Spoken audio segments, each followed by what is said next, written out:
বরিশাল মাধ্যমিক ও উচ্চ মাধ্যমিক শিক্ষা বোর্ডে এসএসসি ২০২৫ পরীক্ষায় এবার দেখা গেছে বোর্ডভুক্ত ১৬টি বিদ্যালয়ের একজন শিক্ষার্থীও পাশ করতে পারেনি।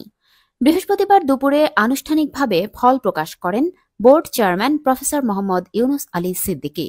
তিনি জানান, বরিশাল বোর্ডের অধীনে মোট ১,৫০২টি স্কুল পরীক্ষায় অংশ নেয়।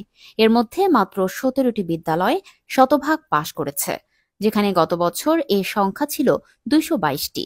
অন্যদিকে এবার ৭৩৭টি স্কুলে পাশের হার ৫০% নিচে, ৭৩২টি স্কুল ৫০%-এর ওপরে ফল করেছে, তবে শতভাগ পাশ করতে পারেনি। সবচেয়ে উদ্বেগজনক তথ্য, ১৬টি স্কুলের একটিতেও কেউ পাশ করেনি। জেলাভিত্তিক পরিসংখ্যানে দেখা যায়, পটুয়াখালী ও ঝালকাঠিতে সবচেয়ে বেশি ৪টি করে বিদ্যালয় পুরোপুরি ফেল করেছে।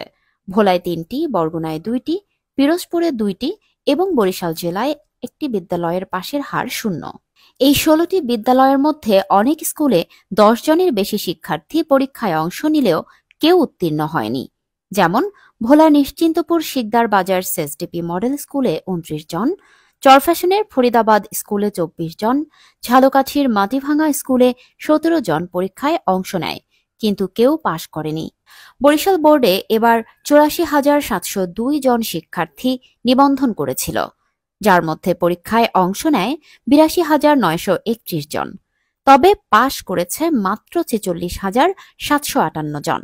পাশের হার ৫৬.৩৮%, যা দেশের ৮টি বোর্ডের মধ্যে সর্বনিম্ন। এই ফলাফলে শিক্ষাবিদ, অভিভাবক ও নীতি নির্ধারক মহলে উদ্বেগ তৈরি হয়েছে। সংশ্লিষ্ট বিদ্যালয়গুলোর শিক্ষার মান, শিক্ষক সংকট ও ব্যবস্থাপনার দুর্বলতা নিয়ে নতুন করে প্রশ্ন উঠছে। এত নিম্নমানের ফলাফল, বরিশাল বোর্ড কি তবে সংকটের চূড়ায়?